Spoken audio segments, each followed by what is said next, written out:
Yuri Gramacho, né, de Salvador. Salvador, dizem que em Salvador o povo não nasce, o povo estreia, né? Pois é. Seja Não bem-vindo. correndo atrás do trio, mas correndo atrás da cruz e dos pecadores.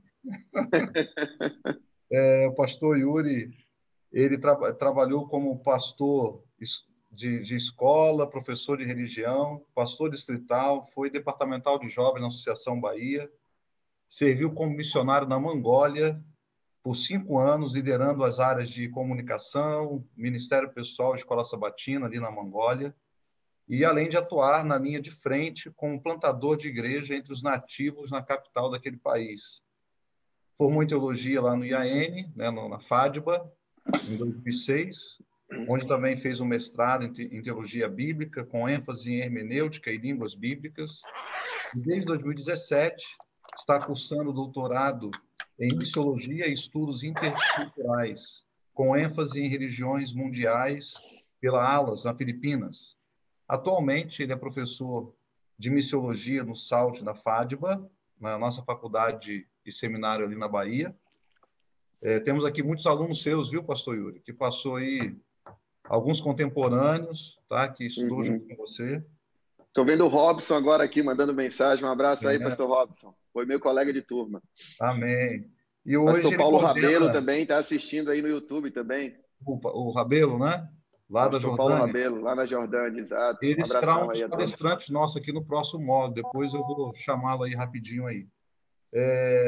Então, ele atualmente atua lá como no IAN, no Instituto de Missão e Crescimento de Igreja, que é responsável pelo estágio de evangelismo dos alunos, casado há 12 anos com a Lais, né, fisioterapeuta, artesã e missionária, e pai de 2 meninos, né, o Kawai e o Kael. Isso mesmo, Yuri? Exatamente. Então, meu amigo, seja bem-vindo, viu? Vou pedir ao pastor Rob, não sei se ele está com condição de ligar o áudio dele aí, fazer uma oração por ti, e em seguida você já tem a palavra aí. Tá bom. Pastor Robson.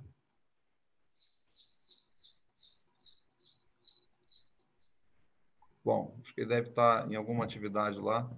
Estou tentando desativar o áudio aqui. Ah, beleza. Okay. Não vou conseguir abrir o vídeo, mas o áudio estamos juntos. Vamos orar. Beleza. Querido Deus e Pai, nós te agradecemos pela oportunidade que o Senhor nos concede nessa manhã de juntos estarmos aqui para recebermos esse treinamento, recebermos todo esse conteúdo que com certeza muito irá contribuir para o avanço da tua obra aqui em nossa região.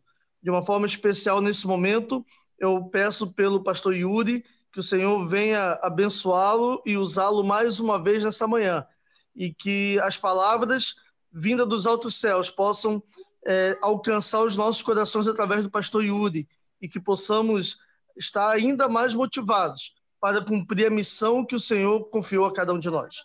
Nos abençoe, abençoe o pastor Yuri e a sua família, nós pedimos em nome de Jesus. Amém. Amém. Amém. Obrigado, Robson. Valeu, amigo.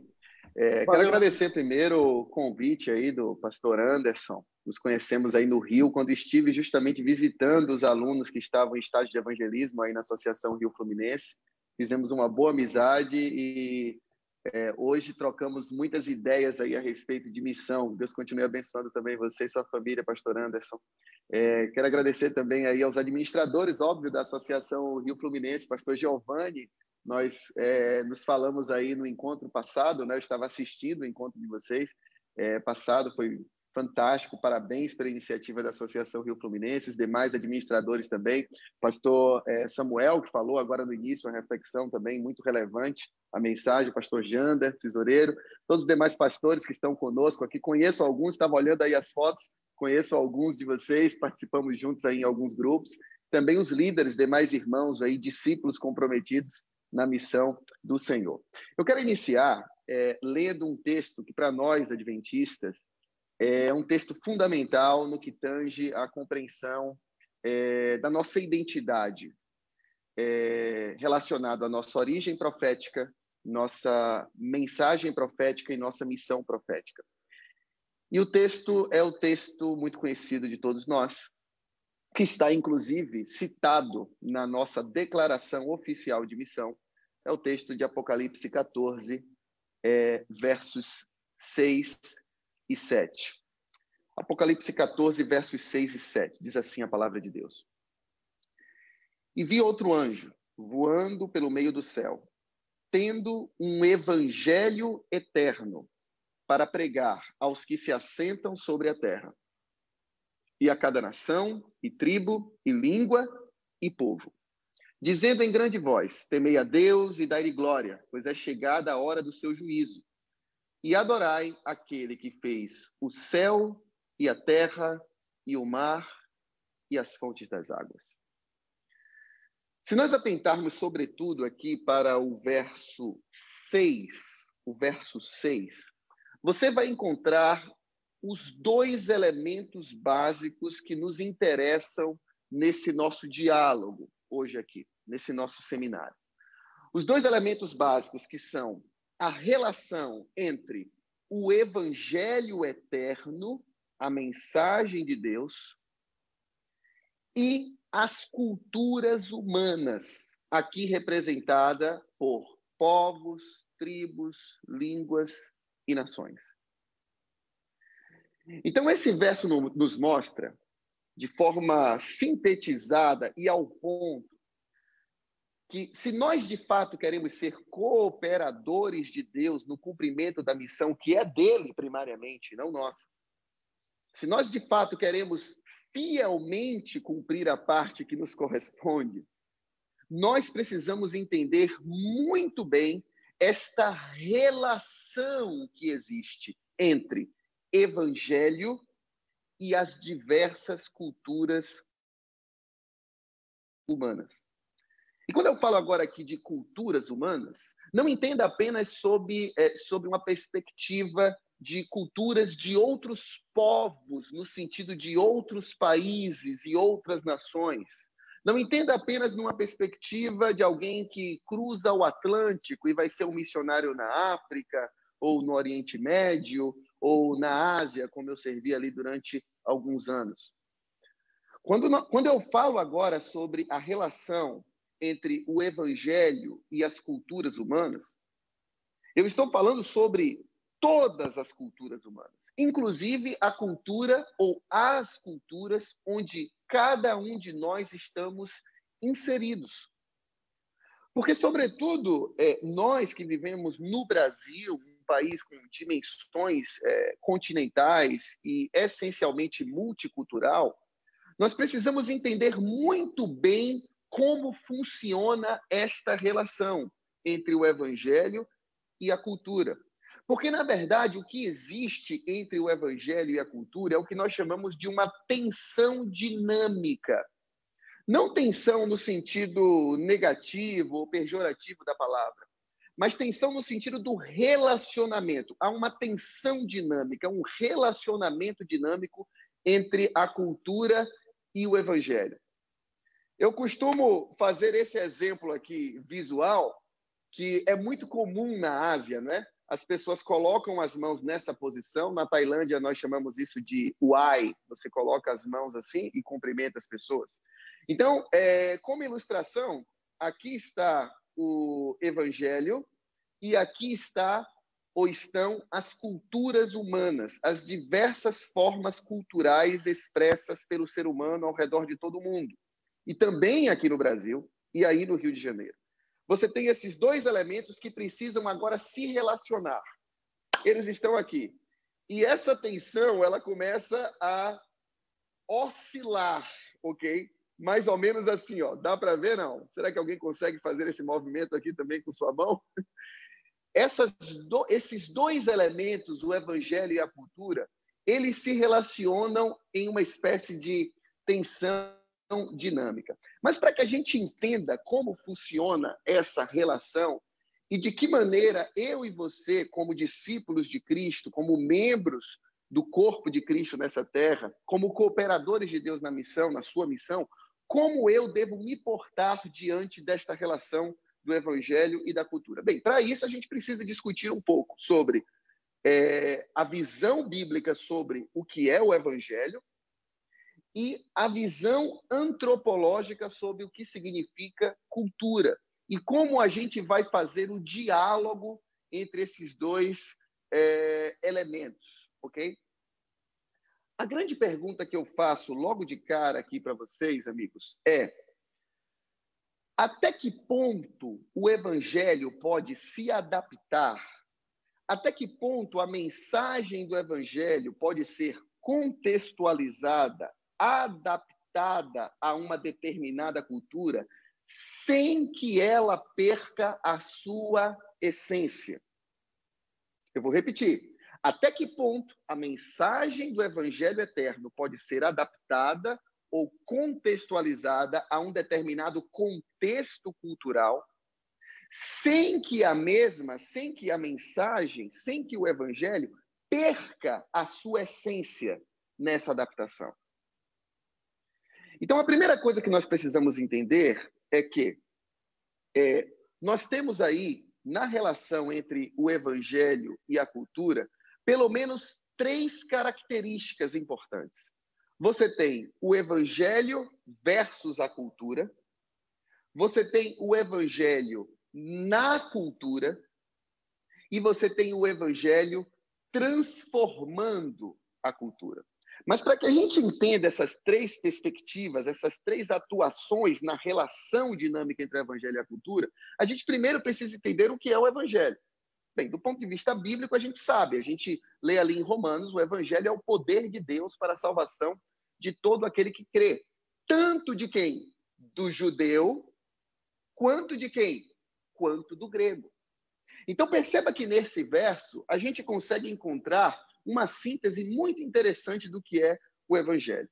Primeiro, o verso diz que o evangelho é o poder de Deus. Então, essencialmente, primariamente, o evangelho é a mensagem divina. Ou seja, no que tange a sua origem, no que tange a sua autoridade, a mensagem do evangelho eterno, ela é uma mensagem divina. Portanto, nesse sentido, o evangelho é supracultural. O que eu quero dizer com supracultural? Ele não está limitado nem restrito a nenhuma cultura. Porque ele não surge a partir de uma cultura humana. A mensagem divina, originalmente, primariamente, a sua autoridade intrínseca se deve à sua origem divina. Então, a mensagem do evangelho é supracultural nesse sentido, ou seja, ela está acima das culturas humanas, no sentido de que ela não está limitada a elas, no sentido que ela não está restrita a nenhuma estrutura cultural, ok? Ela não está restrita a nenhuma estrutura cultural. Portanto, nenhuma cultura no mundo, nem no Ocidente, nem no Oriente, tem a patente do evangelho.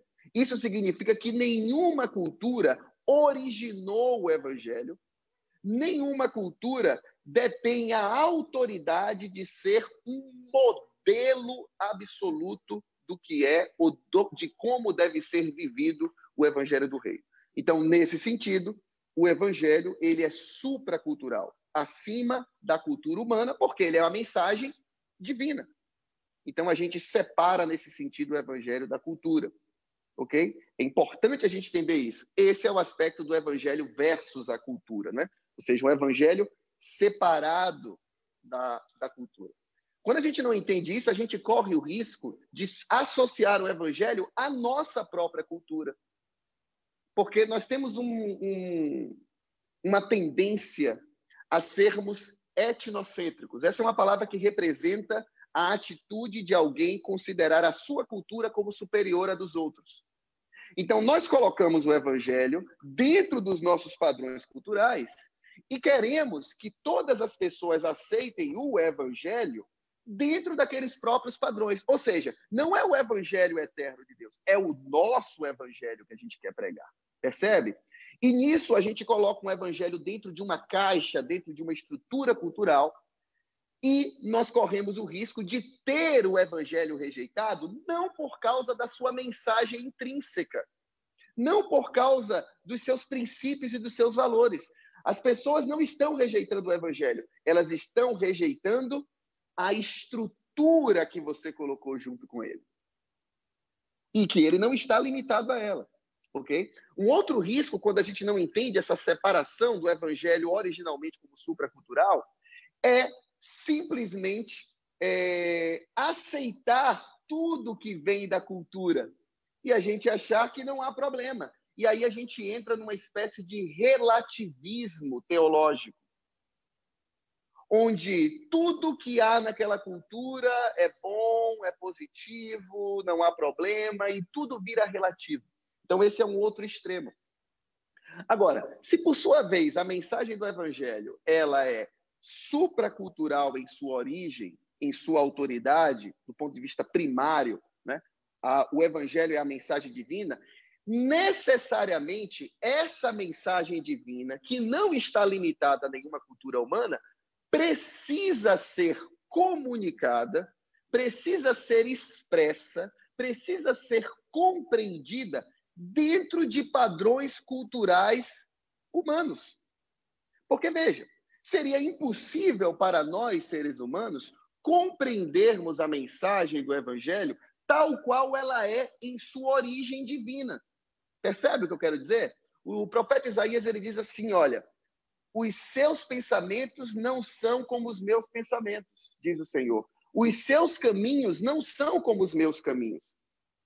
Então, assim como os céus estão mais altos do que a terra, veja, assim como os céus estão mais altos do que a terra, assim também os meus pensamentos são mais altos que os seus, diz o Senhor. Assim também os meus caminhos são maiores que os seus. Então, portanto, não haveria possibilidade do ser humano compreender o evangelho se ele não fosse, aí vem uma palavrinha importante, traduzido em linguagem e forma humana. E essa linguagem e forma humana é encontrada nas diversas culturas ao redor do mundo. E aí nós vemos a segunda característica do evangelho. Já vimos que ele é primariamente supracultural.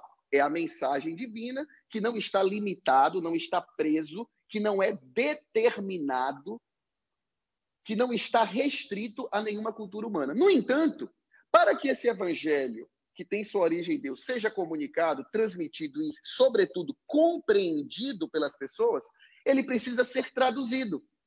Traduzido como? Em linguagem e forma humana, ou seja, dentro do contexto cultural específico daquela comunidade que você está pregando o evangelho. Portanto, nesse sentido, o evangelho ele é transcultural, ou seja, ele pode e deve ser comunicado dentro dos padrões de uma determinada estrutura cultural.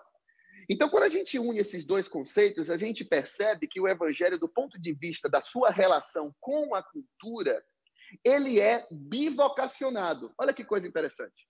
O evangelho é bivocacionado na sua relação com a cultura. Ou seja, da mesma forma que, por um lado, em sua origem, em sua autoridade, ele é supracultural, ele não está limitado e restrito a nenhuma cultura, porque ele é a mensagem divina. Por outro lado, ele é comunicado num contexto cultural. Então, ele agora se torna transcultural. Ou seja, o evangelho, em resumo, é a mensagem divina traduzido em linguagem humana.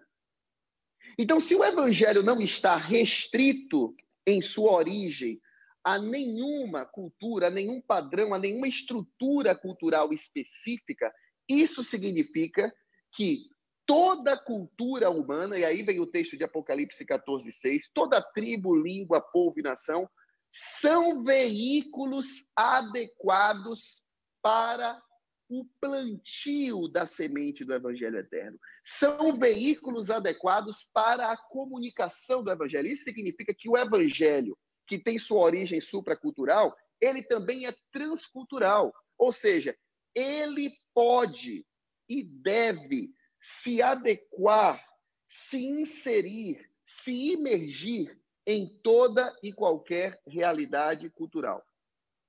Mas nessa imersão, nessa inserção, você vai começar a perceber essa tensão dinâmica que existe entre o evangelho e a cultura. Nós já vimos o aspecto do evangelho versus a cultura, no sentido do que o evangelho está separado da cultura na sua origem. Ele não depende, ele não está restrito a nenhuma cultura.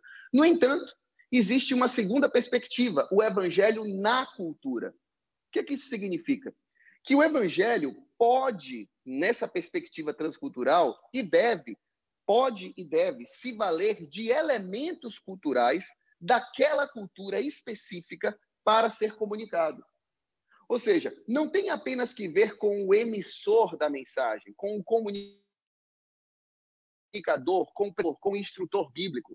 Para que haja verdadeira comunicação, para que haja uma comunicação efetiva do evangelho eterno, ele precisa ser traduzido dentro daquela realidade cultural.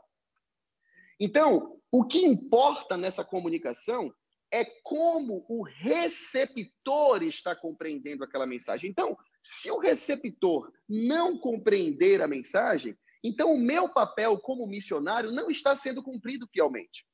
O que eu preciso fazer é pregar o evangelho, que é a mensagem divina, traduzido em forma humana para que aquele grupo, para que aquela comunidade, para que aquela sociedade, para que aquela tribo urbana, para que aquele povo, língua, nação, qualquer cultura, o que eu preciso fazer é comunicar o evangelho de tal maneira, traduzi-lo de tal maneira, para que aquelas pessoas, de fato, compreendam o evangelho dentro da sua estrutura cultural, dentro do seu padrão de pensamento, dentro da sua cosmovisão.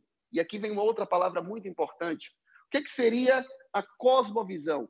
Todos nós temos uma cosmovisão, mesmo não estando conscientes dela. Normalmente, nós só nos conscientizamos da nossa cosmovisão, inclusive da nossa própria cultura, que é um reflexo dessa cosmovisão, dos nossos pressupostos, das ideias que nós temos. A cosmovisão é a maneira que nós percebemos o mundo ao nosso redor. A cosmovisão é a forma que nós interpretamos a realidade. Isso vai influenciar no nosso conceito de tempo, isso vai influenciar nos nossos valores, isso vai influenciar nas nossas crenças, isso vai influenciar nos nossos comportamentos. E é interessante que quando a gente fala de conversão, normalmente, nós, para avaliarmos se alguém está convertido ou não, nós olhamos apenas a camada superficial da cultura, que é expressa justamente através dos comportamentos humanos. Mas a mudança de um comportamento de um indivíduo não necessariamente representa uma verdadeira conversão. O que eu quero dizer com isso? Para que uma pessoa mude o seu comportamento público, ele não precisa nem necessariamente do Evangelho, nem mesmo do próprio Espírito Santo. Portanto, ele pode mudar o seu comportamento e não necessariamente estar convertido. Como assim, pastor Yuri? Simples. Jesus explicou isso muito bem. A palavra que Jesus usou nos evangelhos foi hipocrisia, normalmente relacionada a um contexto religioso. O que é a hipocrisia religiosa? É parecer algo que você de fato o quê? Não é. É fazer coisas para as pessoas verem, mas que na verdade você mesmo não acredita naquilo.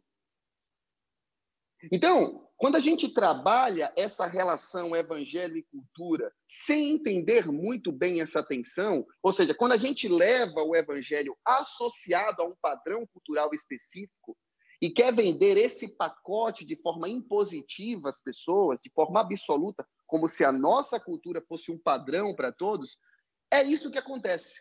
Normalmente, as pessoas mudam o seu comportamento externo para se adequar ao nosso modelo de estrutura cultural, ao nosso evangelho, vale destacar. Mas, na prática, o que é que não foi mudado? Não foi mudado a sua cosmovisão. Ele continua enxergando o mundo da mesma forma que antes. Ele continua tendo os mesmos valores não bíblicos. Ele continua tendo princípios que não são corroborados pela palavra de Deus. Então, quando a gente fala de conversão, né, a Bíblia fala de uma mudança de mente, né? Uma metanoia é a palavra grega, né? Uma mudança de mente que envolve aí o arrependimento. Então, a conversão tem que ver com a mudança de cosmovisão. Mas, amigos, para que eu entenda a cosmovisão de alguém, eu preciso me aprofundar nela. E aí eu gosto de usar o seguinte exemplo aqui, olha. Eu tenho 2 óculos aqui, tá? Fico me forçando a não usar esse óculos, que é só 0,25 de cada lado aqui, é só para uma leitura mesmo. E eu estou aqui com esse óculos. Eu estou enxergando o mundo agora de uma forma. Mas se eu troco esse óculos por esse aqui, olha, um óculos de grau, né? Num estilo bem formal, bem ortodoxo. Agora, se eu troco esse óculos e coloco esse aqui, olha, é um óculos, da mesma forma. Mas agora eu estou enxergando o mundo de uma forma diferente ou não? Estou. Primeiro você percebe que o óculos já é diferente. A sua armação, as suas cores, o seu estilo. Ele já não é mais tão ortodoxo, né? Ele já é mais moderno, ou mais contemporâneo, ou mais pós-moderno, defino como preferirem. Mas o fato é que esse óculos é um óculos escuro, não é um óculos de grau. Então, eu estou percebendo agora a realidade que me cerca de uma forma completamente diferente de quando eu coloco esse óculos. Da mesma forma, nós precisamos fazer quando nos comprometemos a pregar um evangelho a uma determinada comunidade. Não precisa ser do outro lado do Atlântico, como eu citei. Uma comunidade aí no Rio, Complexo do Alemão, por exemplo. Como é que eu vou pregar o evangelho no Complexo do Alemão? E como é que eu vou pregar o evangelho para alguém que mora na Barra da Tijuca? Será que é da mesma forma? Será que eu vou usar a mesma linguagem? Será que eu vou usar os mesmos padrões? Será que essas duas pessoas, uma que vive no Complexo do Alemão, uma outra que vive uma realidade social, econômica, completamente diferente na Barra da Tijuca, será que essas duas pessoas, por mais que sejam brasileiras, por mais que sejam cariocas, por mais que falem o mesmo idioma, que é o português, você acha que essas duas pessoas percebem o mundo da mesma forma? Você acha que essas duas pessoas usam as mesmas lentes para interpretar a realidade que as cerca? Isso é óbvio que não. Daí a necessidade de nós compreendermos a cosmovisão do outro e também compreendermos a nossa cosmovisão. Porque, como eu disse, quando nós estamos inconscientes da influência que a nossa cosmovisão tem diante da maneira que eu percebo o mundo e o próprio evangelho, muitas vezes, quando eu prego o evangelho, eu inconscientemente permito que a minha cosmovisão transmita um evangelho travestido. O que eu quero dizer por evangelho travestido? É um evangelho que está com roupas que eu coloquei, percebe? Um evangelho que está com roupas que eu coloquei, com uma roupagem que eu coloquei, e que muitas vezes impede o outro de enxergar a sua verdadeira identidade, a sua verdadeira essência. Ele está travestido. É como se fosse uma espécie de caricatura do evangelho, porque o outro que usa uma lente diferente da minha não vai conseguir perceber o que está por trás daquela roupa, porque o evangelho está travestido nesse sentido. Agora, quando eu compreendo a minha cosmovisão, e isso é importante nós entendermos, refletirmos sobre a nossa própria cosmovisão e como ela influencia o nosso entendimento do evangelho e a nossa vivência do evangelho, é fundamental também compreender a cosmovisão daquele que eu pretendo alcançar com o evangelho eterno. E para isso, eu preciso de duas coisas. Tanto fazer uma exegese bíblica, porque a mensagem tem sua origem na Bíblia, dentro de um contexto histórico, religioso e cultural específico, e que eu preciso considerar, ok? Para que eu compreenda a mensagem, porque a mensagem divina foi traduzida na Bíblia em um contexto específico. mas não significa que ela esteja presa a este contexto, percebe? Ela foi traduzida para este contexto. Então, eu preciso de uma sólida exegese bíblica. E o que é exegese? É eu extrair do texto o seu próprio significado, sem impor ao texto os meus significados. Eu extraio do texto o significado, né? Isso é exegese em essência, em resumo. Mas, ao mesmo tempo, para que essa mensagem seja devidamente comunicada de forma efetiva, para que a mensagem divina seja decodificada da cultura bíblica, como ela foi traduzida, da mensagem divina para a cultura bíblica, como ela está registrada, para que ela seja decodificada para um outro povo, para que ela seja traduzida para 2020, aí no Rio de Janeiro, aqui na Bahia, lá na Mongólia, no Japão, na Jordânia, não importa onde, nós precisamos fazer uma exegese não apenas das Escrituras, mas também uma exegese da cultura. E da mesma forma que a exegese da Bíblia é extrair do texto o seu significado, uma exegese da cultura significa extrair daquele contexto, daquela sociedade, daquela comunidade, daquela cultura específica, extrair dela os seus significados e formas. E a partir daí, eu vou poder claramente entender quais são os elementos daquela cultura que eu posso utilizar e devo utilizar como veículo na comunicação do Evangelho. E quem é o nosso melhor exemplo desse processo, da relação Evangelho e cultura? É o próprio Jesus Cristo.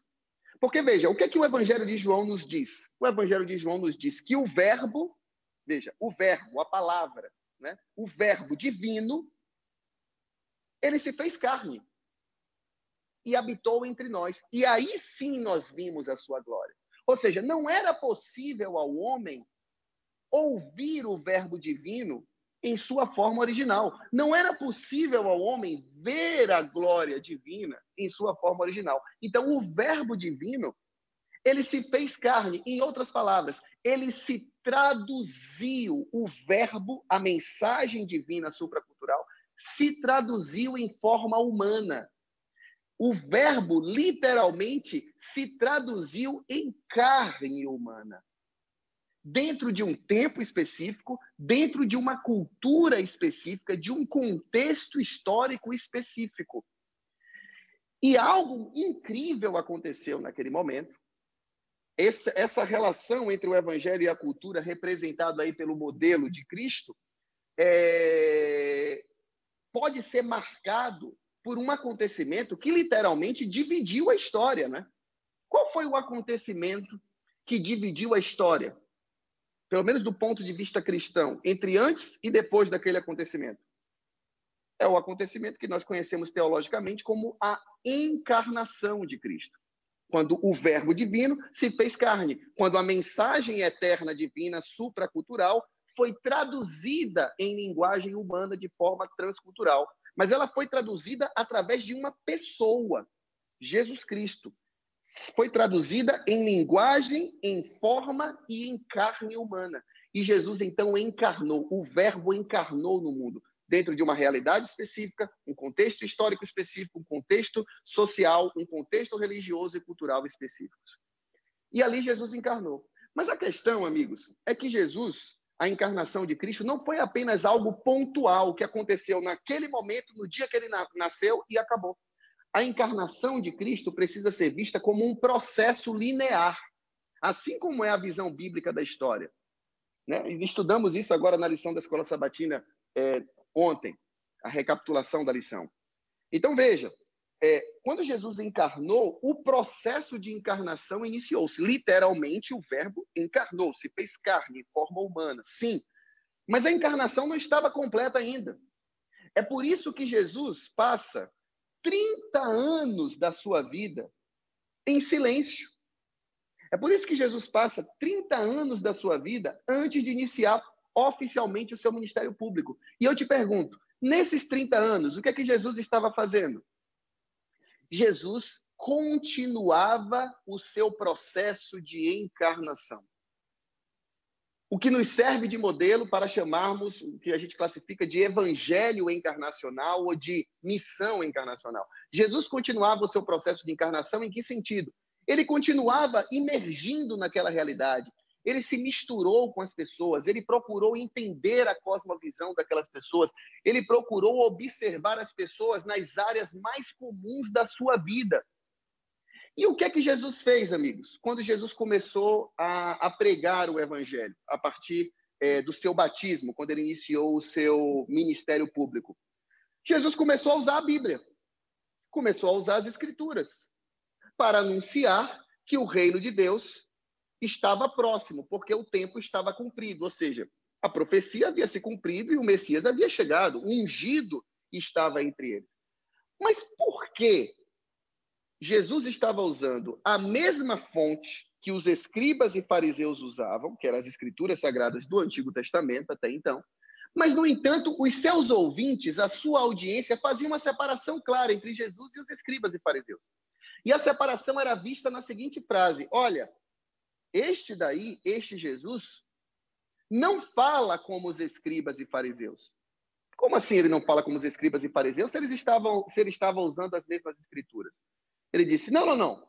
Esse daí, ele é diferente. Ele não fala como os escribas e fariseus. Porque ele fala com o quê? Com autoridade. Essa autoridade de Cristo, na minha percepção, vinha de duas coisas. Primeiro, a sua fundamentação na palavra, ou seja, a palavra de Deus estava acima das tradições humanas, ok? Ou seja, ele entendia essa separação entre evangelho e cultura, o evangelho do ponto de vista supracultural. Então, a tradição humana não é ruim em si mesmo. Agora, no momento que a tradição ou a cultura humana vai de encontro à palavra, então, nós precisamos claramente voltarmos à base da palavra. Então, a autoridade de Jesus vinha de sua fidelidade à palavra, vinha da coerência da sua vida em relação àquilo que ele pregava. Ou seja, na verdade, ele não pregava aquilo que ele vivia. Ou melhor, ele não vivia aquilo que ele pregava. Ele pregava aquilo que ele já vivia. Então, a sua vida falava mais alto do que sua própria palavra. A sua vida era a mensagem encarnada. Ele era o verbo em si. No entanto, a sua autoridade também vinha de um terceiro fator, e é esse que eu quero destacar aqui. Ela vinha do fato de Jesus traduzir a mensagem divina para aquelas pessoas no seu contexto específico. Nesse sentido, as pessoas percebiam a autoridade de Cristo. Por quê? Porque elas começaram a verdadeiramente compreender a mensagem. Então, algumas pessoas dizem assim, amigos, olha, quando se trata de contextualização, nós podemos contextualizar os métodos, nós podemos contextualizar as nossas abordagens, as nossas estratégias de missão, mas nós nunca podemos contextualizar a mensagem. Você já ouviu isso? Você já disse isso? Quando a gente fala isso, quando a gente pensa isso, existe um pressuposto por trás desse pensamento. O pressuposto é de que contextualizar significa alterar. É o pressuposto que pensa que contextualizar significa modificar ou até corromper a mensagem. Então, algumas pessoas têm uma visão muito negativa quando a gente fala do termo contextualização. Elas entendem contextualizar como modificar, alterar ou até, nos casos mais extremos, corromper. Então, quando a pessoa pensa, eu posso contextualizar métodos, estratégias, projetos, mas não posso contextualizar a mensagem, o que ela quer dizer com isso? Eu não posso corromper a mensagem. Eu não posso alterar, adulterar a mensagem. Eu não posso modificar a essência da mensagem. Lembram-se da minha primeira pergunta? Até que ponto eu posso adaptar o evangelho a uma cultura sem que este perca a sua essência? Então, obviamente, essa é uma preocupação de todos nós. É por isso que algumas pessoas têm essa visão. Elas estão certas quando dizem que nós não podemos corromper, adulterar, nem alterar ou modificar a mensagem do evangelho. Nós precisamos nos manter fiéis à essência da mensagem do Evangelho. Isso é indiscutível. No entanto, contextualizar não significa alterar. Contextualizar não significa modificar a mensagem. Contextualizar muito menos significa adulterar ou corromper a mensagem. Contextualizar significa, amigos, traduzir a mensagem. Contextualizar significa tornar a mensagem compreensível para as pessoas. Então, olha o ministério de Jesus e me diga o que foi que Jesus fez. Jesus chega para um grupo de pescadores e diz assim, olha, o evangelho do reino é semelhante a um homem que lança sua rede no mar. Jesus chega para o grupo de agricultores e diz, olha, o evangelho do reino é semelhante a um homem que sai a semear. Jesus chega para um grupo de donas de casa e diz, olha, o evangelho do reino é semelhante a uma mulher que perde uma dracma dentro de casa. Jesus chega para um grupo de pastores e diz, olha, o evangelho do reino é semelhante a um homem que tinha 100 ovelhas e perdeu uma.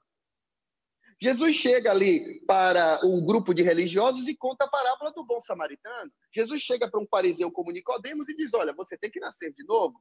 Jesus chega para uma mulher samaritana e diz, olha, você tem que beber da água da vida, você que está com sede. Então, veja, Jesus estava fazendo uso de áreas comuns da vida. Inclusive, amigos, setores seculares do dia a dia, né? Pesca, agricultura, uma dona de casa, contexto religioso. Jesus utilizava daquele contexto específico para traduzir a mensagem. Então, nesse sentido, sim, Jesus contextualizou a mensagem. Amigos, vejam o que eu quero dizer. O evangelho em si é contextualização, em si mesmo. Por quê? Repito, porque ele é a mensagem divina traduzido em linguagem humana. Ou seja, se essa mensagem original divina não fosse inicialmente traduzida, se ela não fosse inicialmente contextualizada em forma humana, ela jamais seria compreendida. É por isso que, quando a gente faz essa dicotomia entre eu posso contextualizar métodos, mas não posso contextualizar a mensagem, isso se deve a um pressuposto equivocado do que significa contextualização. Contextualização nada mais é do que traduzir uma mensagem, seja através das formas, ou seja, através dos métodos, das abordagens, das estratégias e dos projetos, como também da mensagem em si, para que a compreensão da mesma se dê de forma efetiva. Então, vou dar um exemplo claro aqui, claríssimo. Se você chegar para um budista, que era a região onde eu trabalhava no mundo, ali na Mongólia, né? Eu tive a oportunidade de visitar e de fazer pesquisas em vários países budistas, não apenas na Mongólia, que é um budismo de tradição tibetana, mas na Tailândia, que é o budismo Theravada, no Vietnã, no Camboja, né? Tive a oportunidade também de ir em outros países ali da Ásia que carregam, de certa forma, um pensamento semelhante.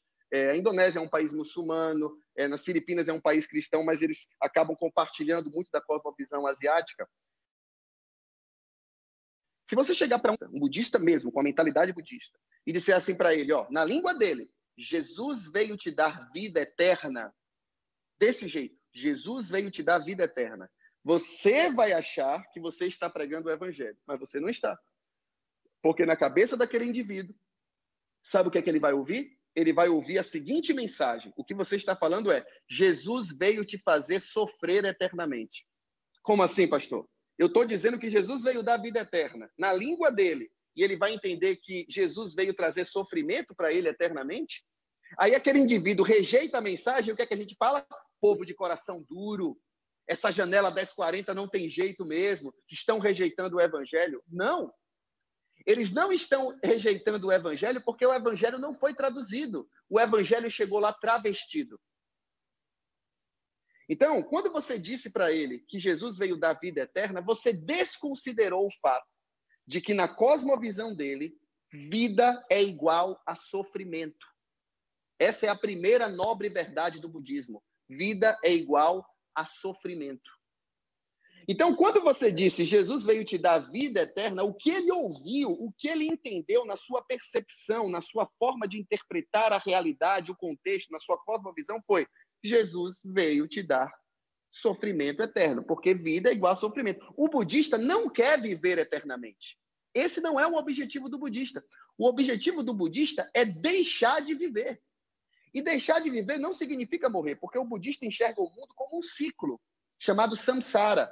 A samsara é um ciclo infinito de morte, de nascimento, morte e renascimento.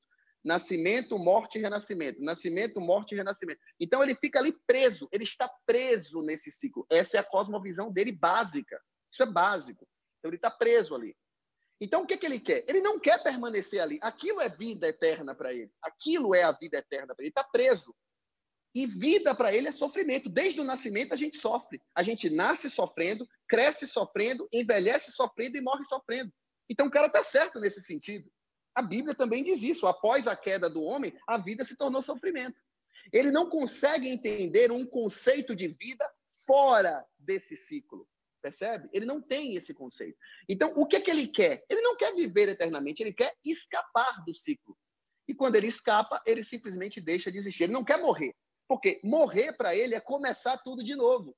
Então, quando o budista está morrendo, ele está pensando assim: puxa vida, vou ter que começar tudo de novo. Ele não quer isso. Ele quer simplesmente escapar. Então, ele não quer viver eternamente, ele quer deixar de viver. Então, percebe como, nesse caso, eu traduziria este conceito de vida eterna, que é um conceito bíblico, para esse tipo de mentalidade. Claro que eu estou usando um exemplo extremo para vocês entenderem.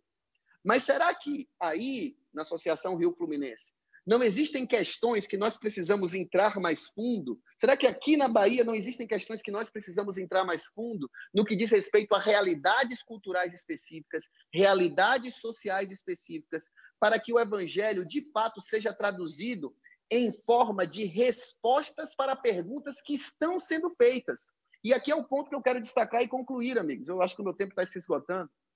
Eu quero concluir com isso.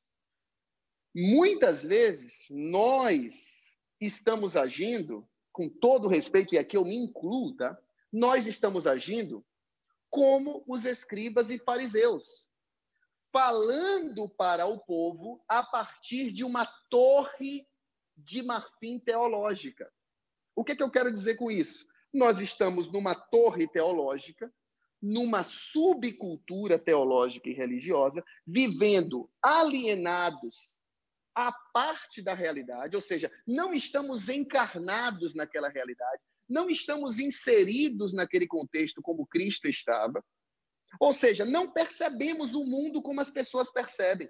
Então, portanto, a nossa mensagem soa de que maneira? Irrelevante. Soa sem sentido, sem significado, porque eu estou falando a partir de uma torre de marfim teológica. Quando, na realidade, eu precisaria descer para o chão da fábrica. E aí, o que acontece? Muitas vezes, nós estamos dando respostas para perguntas que não estão sendo feitas. E é por isso que, muitas vezes, a nossa pregação e a nossa mensagem não causam impacto, porque nós estamos dando respostas para perguntas que não estão sendo feitas. Antes de darmos as respostas, precisamos ouvir as perguntas. E para que eu ouça a pergunta, eu preciso seguir o modelo de Cristo, um modelo encarnacional, que extrai daquela cultura o seu próprio significado, as suas formas, a sua compreensão. E é claro que, com isso eu concluo, que não existe cultura 100% boa, nem 100% má.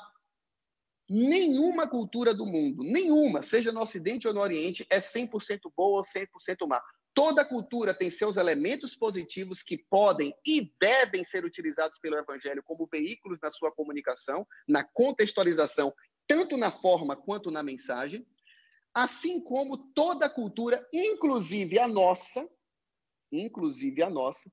tem elementos negativos, ou seja, elementos que são contrários ao princípio bíblico e que precisam ser desafiados pelo Evangelho. E aí entra aquele terceiro ponto. Evangelho versus a cultura, ou seja, o evangelho é separado da cultura, ele não está limitado a nenhuma cultura. O evangelho na cultura, ou seja, fazendo uso de elementos positivos daquela cultura. Mas vem o terceiro elemento, da relação evangelho e cultura. O evangelho transformando a cultura. Ou seja, o evangelho se inserindo de tal forma como o fermento se insere numa massa e transformando aquela cultura de dentro para fora, não impondo sobre ela um padrão cultural diferente, ou seja, um outro modelo cultural. Não, é pegar o princípio bíblico, os valores bíblicos como semente, introduzir naquela cultura para que, a partir dali, o poder do evangelho se transborde de dentro para fora daquela realidade cultural. Então, amigos, eu concluo dizendo o seguinte: nós, como povo remanescente, se quisermos ser cooperadores de Deus na missão que Ele nos deu, de sermos aquele mensageiro, aquele anjo de Apocalipse 14, versos 6 e 7, aquele anjo que tem que levar o evangelho eterno, não o evangelho do Ocidente, não o evangelho do Oriente, não, o evangelho eterno, o evangelho que tem sua origem em Deus, o evangelho que não está limitado, nem restrito, nem é patente de nenhuma cultura. O evangelho supracultural. Para que eu leve esse evangelho a toda tribo, povo, língua e nação, eu preciso compreender o evangelho em sua essência, mas eu preciso compreender também o povo, a comunidade, a sociedade, a cultura que eu pretendo levar essa mensagem. Ou seja, os receptores daquela mensagem. Eu preciso traduzir essa mensagem, a mensagem divina, em linguagem humana. E por isso, nós precisamos ser, ao mesmo tempo, duas coisas. Se de tudo que eu falei vocês esquecerem, não se esqueça disso. Nós precisamos ser, ao mesmo tempo, duas coisas, se quisermos ser fiéis ao chamado e à missão profética que o Senhor nos concedeu. Nós precisamos ser, ao mesmo tempo, biblicamente fiéis e culturalmente relevantes. Biblicamente fiéis e culturalmente relevantes ao mesmo tempo. Nós não precisamos tornar o evangelho relevante. O evangelho, a mensagem divina, já é relevante em si mesmo. O que eu preciso fazer é tornar o evangelho compreensível para as pessoas, dentro da sua realidade específica, do seu contexto cultural específico. Porque se as pessoas não compreenderem o evangelho, como elas perceberão a sua relevância e como elas poderão dar uma resposta, seja positiva ou negativa, a essa mensagem. Que eu e você passamos aquilo que foi aconselhado por John Stott em um dos seus livros e aquilo que foi representado na vida e no ministério de Jesus. Ouvir o Espírito e ouvir o mundo. Ou seja, uma exegese das Escrituras e uma exegese da cultura, para que a mensagem divina seja devidamente traduzida e encarnada em forma humana, como foi na vida de Jesus, que seja na minha e na sua vida. Que Deus abençoe a você. Amém, pastor Yuri, bênção. Eu tenho alguns comentários aqui, que eu ouvi aqui no próprio chat, e também uma pergunta. Então, só compartilhar aqui alguns comentários que eu vi na timeline lá. O Paulo Rabelo, né? Nenhuma cultura no mundo possui a patente do evangelho. Ele pediu para tuitar lá uma frase, essa frase que você disse aí na palestra aí, beleza? Ok. O Carlos Roberto disse: maravilha, agora entendi a vinda de Jesus aqui a esta terra. Olha a compreensão do Carlos Roberto aí. Que bênção, amém. Um outro comentário aqui diz que nós podemos tomar posse dessa autoridade para pregar o evangelho. Não podemos ignorar o passo a passo que Jesus nos ensinou. Cláudia Costa, creio que ela é de Búzios. Então, contextualizar métodos e não a mensagem. E a pergunta vem do Anderson Cardoso. Eu queria já passar... Só um detalhe, viu, Anderson? Sim. Eu não disse que era para contextualizar métodos e não a mensagem. Eu disse que, normalmente, as pessoas têm essa visão quando o pressuposto da pessoa sobre contextualização é que contextualizar significa alterar, modificar, ou adulterar, ou corromper. Mas contextualização, do ponto de vista da teologia da missão, do ponto de vista missiológico, contextualizar significa, em resumo, traduzir. Então, quando você traduz, você não pretende alterar a essência da mensagem. O que você quer é torná-la compreensível. Então, nesse sentido, eu tenho que contextualizar tanto métodos, ou seja, tanto as formas com que eu transmito a mensagem, como a própria mensagem em si. Isso não significa que eu estou alterando a mensagem. Isso significa que eu estou traduzindo a mensagem, ou seja, tornando-a compreensível dentro de um contexto específico. Foi o que Jesus fez. Jesus contextualizou a mensagem divina dentro de um contexto histórico, social, religioso, cultural específico, ali na realidade judaica. Mas a mensagem do evangelho não está presa àquele contexto cultural. Ele foi dado naquele contexto e aquilo nos serve como um modelo para fazermos em outros contextos culturais. Senão, ficaria difícil cumprir Apocalipse 14:6. Verdade. A pergunta do Anderson é a seguinte, nesse contexto, qual a sua visão, em utilizar como ferramentas os meios publicitários e profissionais para identificar as necessidades da comunidade em que vivemos? Excelente. Veja, eu acho que, principalmente no tempo que nós vivemos, na nossa realidade contemporânea, todo o nosso projeto, do ponto de vista missiológico, precisa partir de uma abordagem multidisciplinar. Nenhuma ciência sozinha consegue responder os desafios e as demandas da missão no século XXI, nem mesmo a teologia. A teologia sozinha não responde diversos problemas e dilemas missiológicos que a gente tem ao redor do mundo. Não responde. Eu não vou ter tempo aqui de colocar alguns desses dilemas, mas ficaria extremamente claro aqui se eu colocasse algum desses dilemas. Alguns deles são questões envolvendo poligamia. Parece muito fácil responder isso. Poligamia não. A Bíblia diz que originalmente era Adão e Eva, não tem problema, então todo mundo que é polígamo tem que abandonar suas esposas e filhos e ficar só com uma. Bem, quais são as implicações disso, né? Do ponto de vista social, econômico, inclusive religioso, porque o evangelho vai ser percebido naquela região como uma mensagem estrangeira que destrói famílias. Então, são essas questões. Então, é óbvio que o uso de toda e qualquer ciência, e em missiologia a gente faz muito uso, por exemplo, da antropologia, da sociologia, da própria economia, de geografia, de linguística. Então, e aí entra o marketing, entre outras coisas, que podem ser utilizados para fazer o assessment, né, que é a palavra em inglês que a gente usa, ou seja, uma avaliação daquela cultura, ou a exegese da cultura, né, ou a exegese de uma comunidade. Todos esses elementos, para mim, são válidos. No entanto, eles não podem ser, digamos, colocados acima, claro, do princípio bíblico e do poder do Espírito Santo. Eu penso que em toda estratégia missiológica, nós temos que ter uma estratégia clara, bem fundamentada, assim como Paulo tinha. O pastor Abdala deixou isso claro na sua palestra. No entanto, Paulo tinha uma característica também. No seu projeto, na sua estratégia, ele sempre tinha um espaço prioritário para a atuação do Espírito Santo. Ou seja, o Espírito, diversas vezes no livro de Atos, alterou planos de Paulo. Então, eu preciso estar sempre dependente do Espírito para ter essa sensibilidade. Por sinal, Anderson, essa relação, essa tensão dinâmica entre evangelho e cultura, a gente vê muito claramente no livro de Atos. A igreja primitiva, quando começou a receber os gentios, começou a viver justamente essas discussões dessa relação entre evangelho e cultura. O Concílio de Jerusalém ali, qual foi a grande pergunta do Concílio de Jerusalém?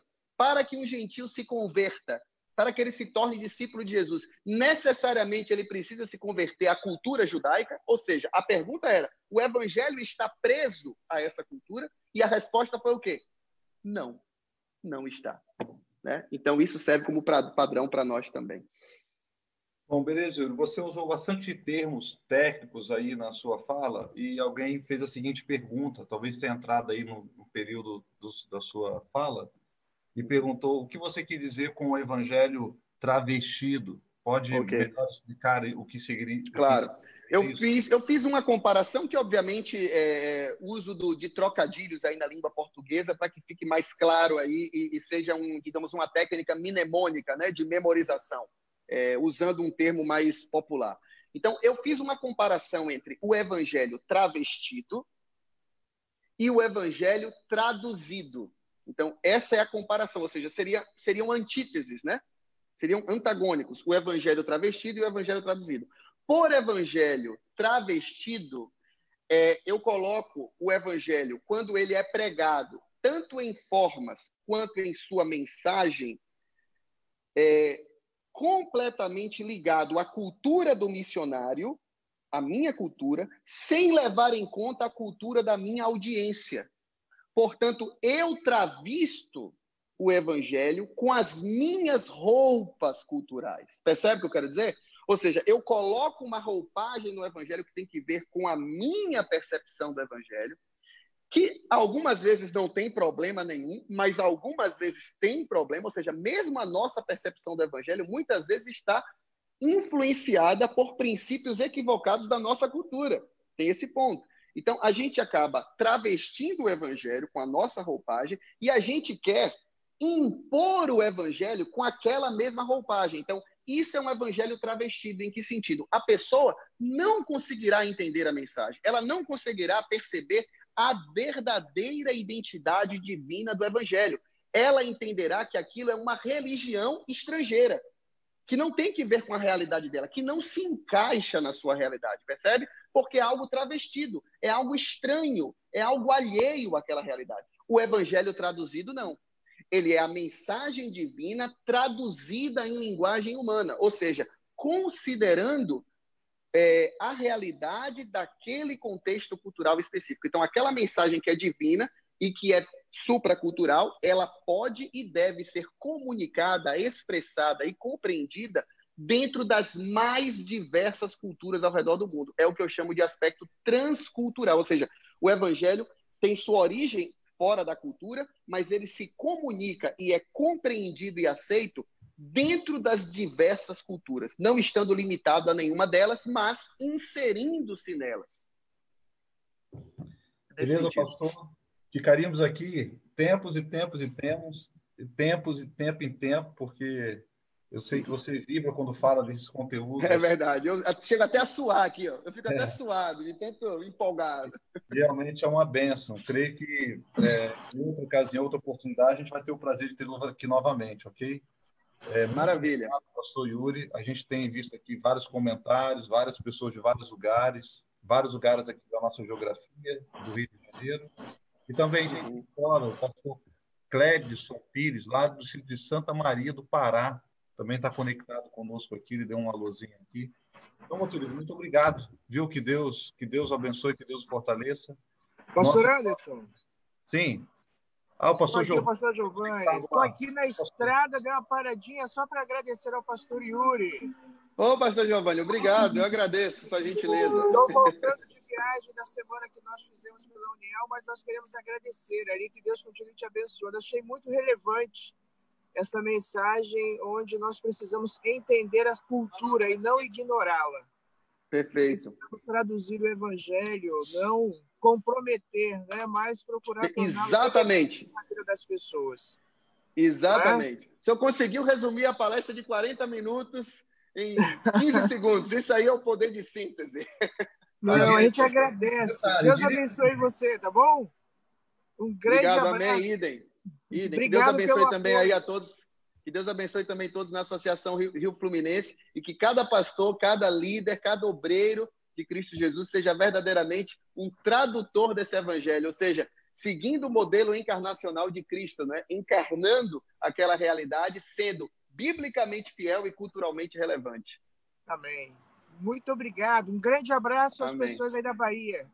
Obrigado, agradeço.